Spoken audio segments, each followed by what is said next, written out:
Hola, muy buenos días. Bienvenidos a la IPG Parshala Spanish, Español. Estamos en el paper 15 que se titula La cultura y la civilización de América Latina. Primera parte. Soy Dr. Murad Ahmad Khan y doy clases de la literatura latinoamericana en la Universidad Joan Nehru de Nueva Delhi. Vamos a hablar del módulo llamado La colonización de Brasil. El objetivo principal del capítulo es promover acercamientos a nivel básico e intermedio a la materia llamada la colonización de Brasil, con una bibliografía suficiente para desarrollar las destrezas lectoras. Se pretende dar un vistazo general sobre las obras y una breve biografía de ellos del periodo, mediante el uso del sinopsis o resumen de la obra, un texto o fragmento del mismo.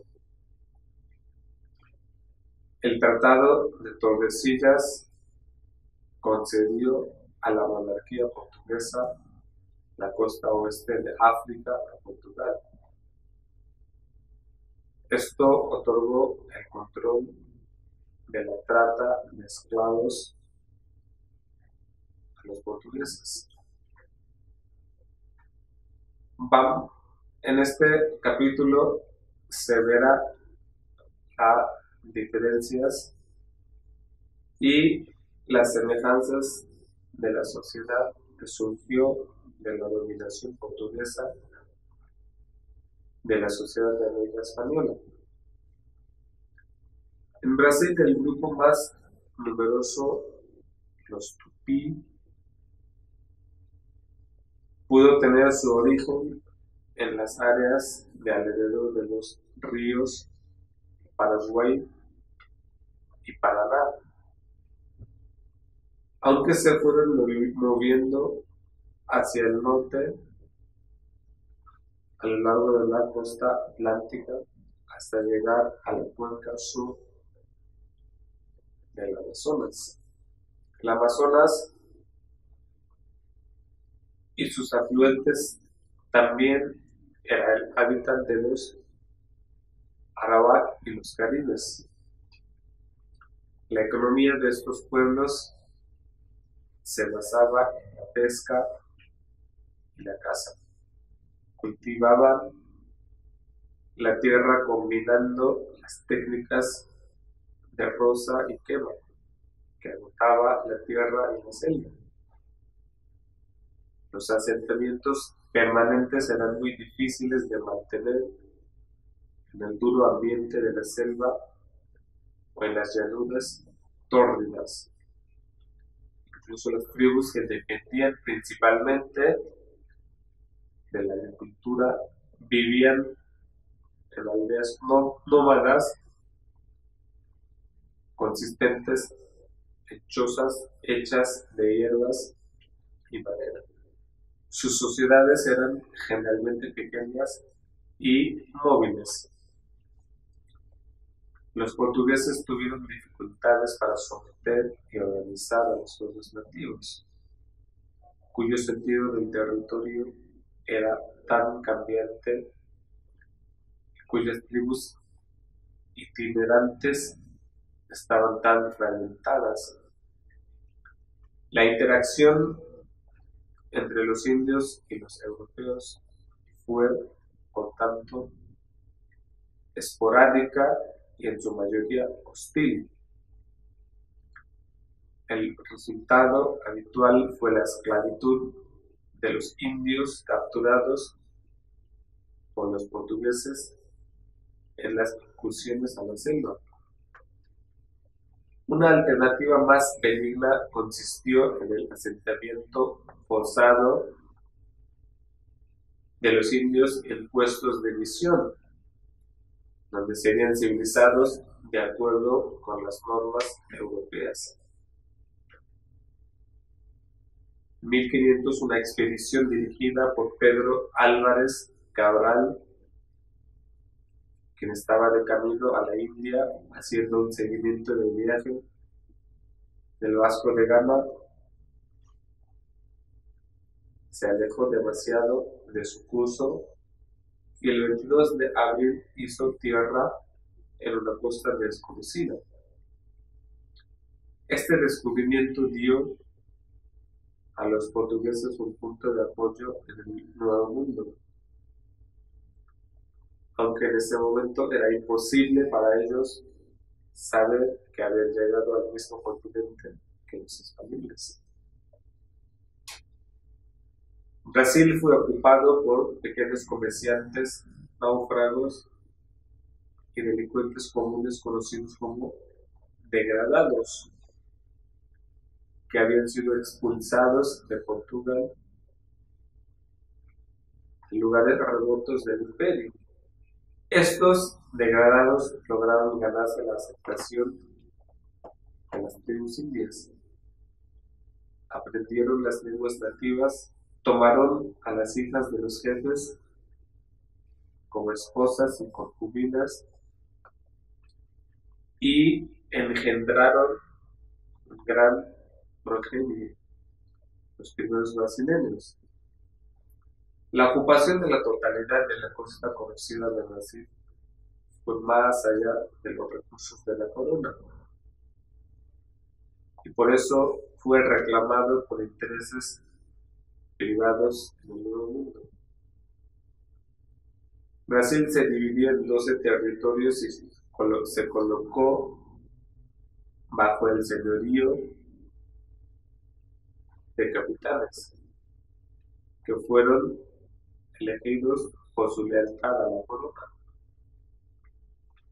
Estos capitanes recibieron grandes beneficios, derechos hereditarios al territorio, autoridad para hacer concesiones de tierra a los colonos, jurisdicción civil y criminal sobre los habitantes, o el privilegio de recaudar ciertos impuestos y licencias de comercio e industria. La corona, no obstante, mantuvo su prerrogativa de señorío natural sobre Brasil en su conjunto, estableciendo los derechos constitucionales de los colonos en relación con su capital y reservándose el derecho de aumentar los ingresos fiscales de las principales actividades comerciales. Una razón principal del fracaso de las capitanías fue su falta de éxito en el reclutamiento de mano de obra indígena para la industria azucarera naciente. La llegada de los jesuitas marcó la determinación de la corona portuguesa para instituir una política coherente en Brasil. Los jesuitas fueron enviados para estabilizar y regular las relaciones entre indios y europeos. El objetivo era convertir a los indígenas al cristianismo y enseñarles las costumbres europeas, educándolos en pueblos o aldeas especialmente diseñados que se modelaron en congregaciones de misioneros en la América. Pero los jesuitas pronto se encontraron con la oposición de los colonos, que no querían ver cómo el acceso a mano de obra esclava india era impedido por los misioneros. El conflicto entre los jesuitas y colonos se convertiría en una característica permanente y muy perturbadora de la vida colonial en Brasil. Los jesuitas también se encontraron con la oposición de los clérigos seculares que tendían a considerar que los indios eran salvajes y que por lo tanto podían ser legítimamente sometidos a servidumbre. Los roces entre los jesuitas y el primer obispo de Brasil, Fernández Saldaña, los obligó a trasladarse en 1554 de Bahía a la capitanía de São Vicente, donde instalaron una aldea, lugar que finalmente se convirtió en la ciudad de Sao Paulo. Los portugueses no tuvieron dificultades jurídicas ni morales acerca de la soberanía de la India, al igual que los españoles en México, Perú. Los indios de Brasil no pertenecían a sociedades sedentarias avanzadas, con formas de gobierno que los europeos del siglo XVI pudieran considerar civilizadas. Nómadas y caníbales, los cazadores recolectores de Brasil se calificaron como salvajes que no podían, por lo tanto, ejercer un señorío natural sobre la tierra. Una política de concentrar a los indios en pueblos y enseñarles hábitos sedentarios era también de gran ayuda para la pacificación de las colonias. Así, cuando la corona envió a los jesuitas a convertir a los indios en la década de 1550, el conflicto con los colonos fue inevitable. El modelo que seguían los jesuitas para relacionarse con los indios era tutelar y paternalista, ya que por razones humanitarias los indígenas tenían que ser protegidos de la explotación.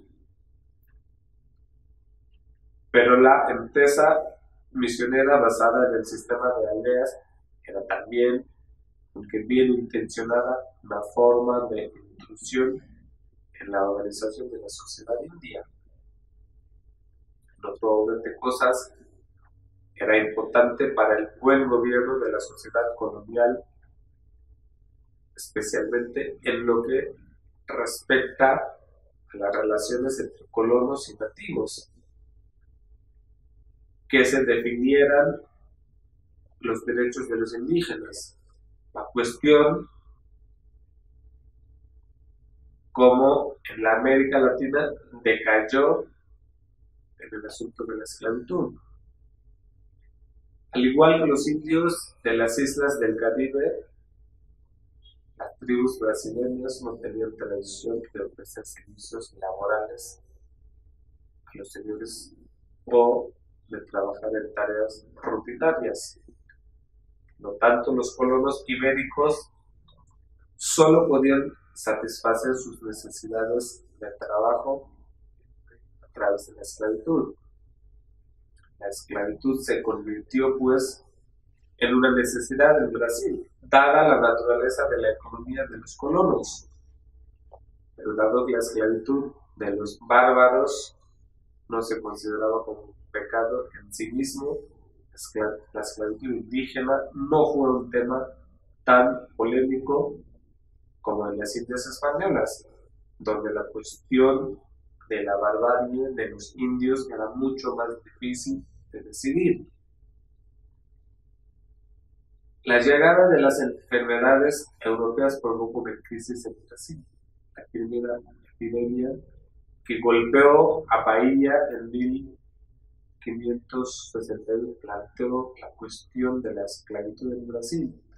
La crisis exigía una cierta regulación jurídica de las relaciones de los nativos con los blancos. Funcionarios reales, juristas, obispos y misioneros debatieron la cuestión, la práctica generalizada de rescate en la que los indios salvajes capturados, tribus rivales, eran rescatados por cazadores de esclavos y llevados a servir en las plantaciones. Fue declarada ilegal, pero volvió a reintegrarse, así que la caza de esclavos indios continuó durante todo el periodo colonial. Sin embargo, la naturaleza esclavista en Brasil experimentó cambio lento, pero finalmente decisivo a partir de mediados del siglo XVI. A pesar de que los esclavos africanos eran más caros que los indios, había dos claras ventajas para sus propietarios. Los africanos tenían las mismas inmunidades a las infecciones virales que los europeos. Tenían la reputación de ser más adecuados para el tipo de trabajo duro de las plantaciones. Brasil fue considerado como una simple extensión del territorio portugués y sus habitantes se sentían súbditos portugueses al igual que los de la península. La corona impuso estrictos controles sobre algunos sectores cruciales de explotación, sobre los militares asociados y los costes burocráticos. La relativa falta de gerencia del Estado sirvió para suavizar la relación entre las élites brasileñas, plantadoras y el Portugal metropolitano. Puesto que el azúcar fue la única mercancía de Brasil hasta finales del siglo XVII, Portugal fue capaz de adoptar un régimen colonial flexible, más acorde con los recursos de un país pequeño, ya bastante extendido por sus actividades en África, la India y el Lejano Oriente. Aún así, el poder del Estado se hacía notar en la economía de Brasil. La corona operaba un monopolio comercial basado en la concesión de licencias de los buques mercantes de los oficios de azúcar y esclavos. Aunque finalmente fueron concedidas licencias a los buques de potencias amigas, también se les concedió a los comerciantes de esclavos individuales, lo que redujo el gasto de organizar y proteger los viajes regulares por convoy de Lisboa, sistema que funcionó hasta mediados del siglo XVIII. La corona también recogió una serie de derechos de importación y de exportación. Las cuestiones de política general eran decididas por el rey en consulta con el Consejo de Estado. Un número de otros consejos tenían jurisdicción sobre las áreas más especializadas: finanzas, justicia, eclesiástica y asuntos religiosos. A mediados del siglo, el centro de gravedad de las operaciones se había desplazado hacia el sur debido al descubrimiento de oro y por las disputas fronterizas persistentes con España por los flancos sur y suroeste de Brasil. La sede del gobierno real fue transferida de Salvador a Río de Janeiro en 1763. La Iglesia como institución podría ser considerada como un brazo del gobierno imperial. Los monarcas de Portugal gozaban de derechos de patrocinio en los asuntos de la Iglesia gracias a la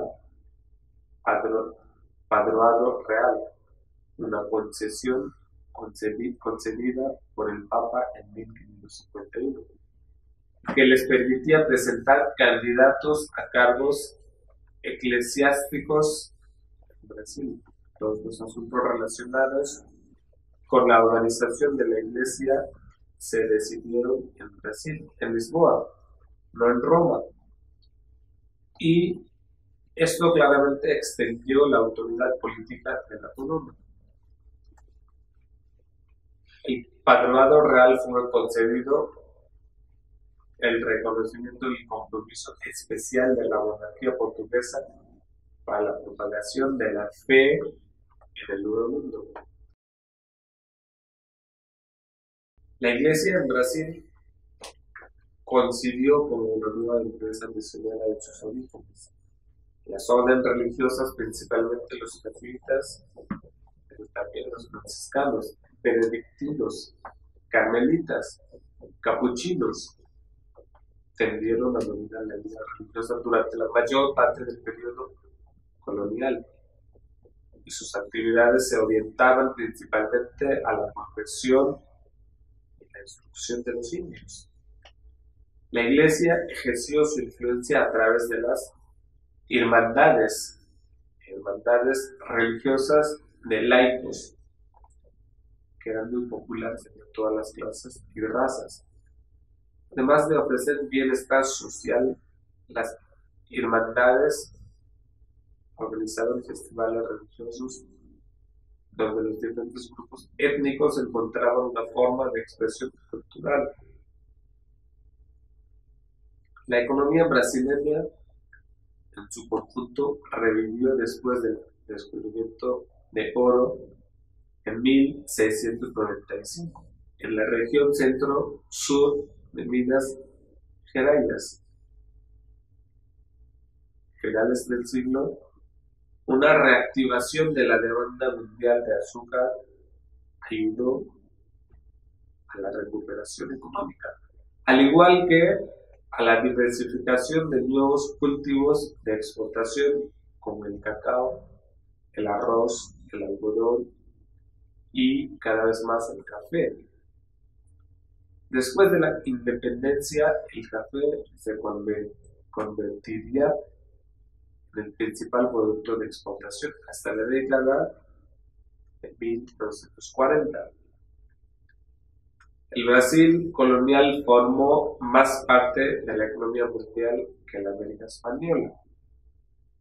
La agricultura producía azúcar principalmente para la exportación, mientras que las Indias españolas se concentraban en el suministro de los mercados internos. Por su parte, el oro encontrado se usó para rescatar a la economía de Portugal en un desequilibrio debilitante a causa del comercio con Gran Bretaña, su aliado comercial más cercano. Pero también aumentó enormemente en Brasil la demanda de los productos manufacturados en Europa y grupos de Oriente. A través del oro, Brasil lograría un enriquecimiento mucho mayor que su madre patria, la cual hubiera podido enriquecerse más evitando a los intermediarios en el comercio con las naciones extranjeras, sobre todo Gran Bretaña. El tabaco se convirtió en un cultivo importante, al igual que el ron. Las facendas, granjas en la meseta producían trigo, harina, algodón, vino y ganado. La división entre hombres libres y esclavos era la más básica en la sociedad brasileña. Como los esclavos no eran de origen europeo, el color en sí mismo ya era un poderoso determinante del Estado. La piel de la más oscura se asociaba con los esclavos y la blancura en consecuencia se tenía como un signo de valor social.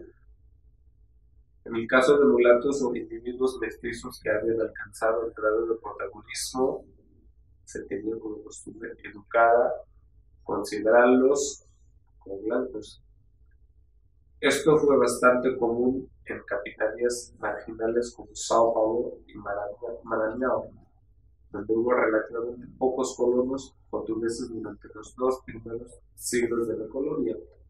La presencia de los esclavos procedentes de África diferenció la sociedad brasileña de la portuguesa.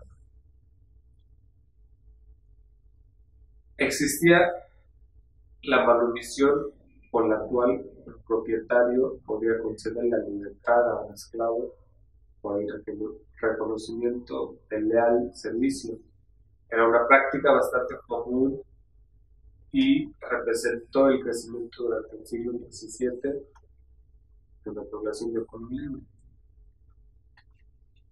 La más famosa fue la colonia de Palmares, donde varios miles de esclavos fugitivos establecieron una serie de ciudades y pueblos que duraron prácticamente durante todo el siglo XVII en Pernambuco hasta su destrucción por la fuerza militar punitiva en 1695.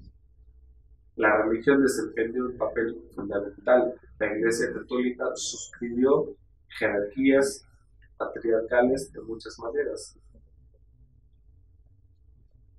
El interés de Brasil por África no era de ningún modo casual. En los últimos años, que se dio en llama los años de milagro, durante el cual hubo grandes esperanzas de que Brasil llegara a alcanzar el tal deseado estatus de nación poderosa. En el caso de África portuguesa, las características comunes transmitidas a través de Portugal justificaban el mantenimiento de relación de tipo especial.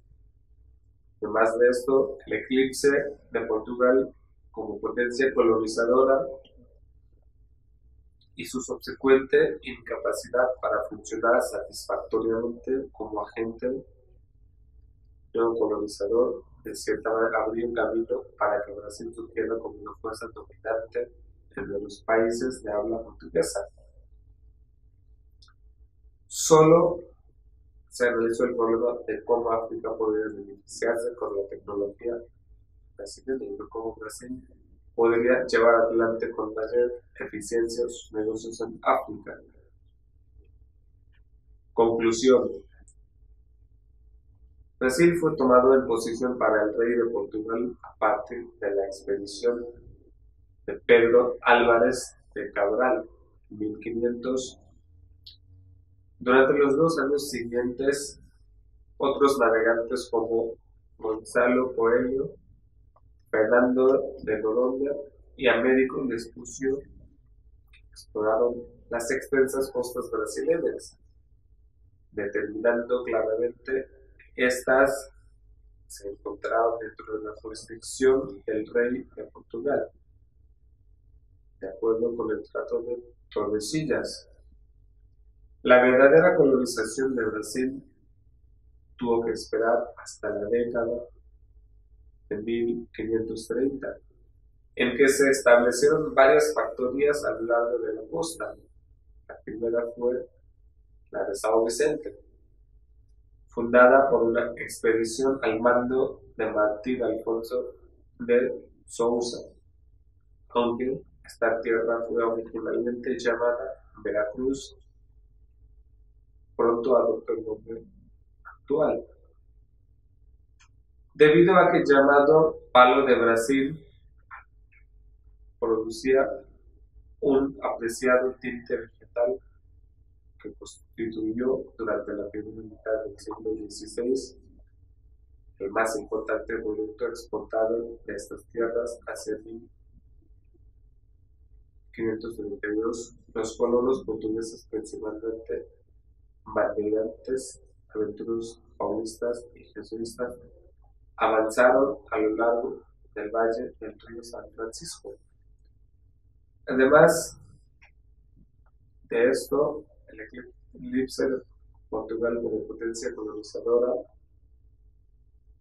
y el subsecuente incapacidad para funcionar satisfactoriamente como agente neocolonizador, de cierta manera, abrió camino para que Brasil surgiera como una fuerza dominante entre todos los países que estaban controlados por la corona española, todos los países que estaban bajo el mandamiento de los españoles, del imperio español y portugués también. La religión siempre desempeñaba un papel fundamental y hubo una fuerza e influencia bastante dominante de la iglesia. Fuera de la sociedad, en el Certao, los cultivos formaban asentamientos conocidos como quilombos o campos, pero los esclavos domésticos podían disfrutar de un grado de afecto y lealtad de la familia del maestro. La presencia de los esclavos procedentes de la África diferenció la sociedad brasileña de la portuguesa. A través también, finalmente, del oro, Brasil lograría un crecimiento mucho mayor que cualquier otro país, cualquier otra colonia que estaba controlada bajo el régimen español.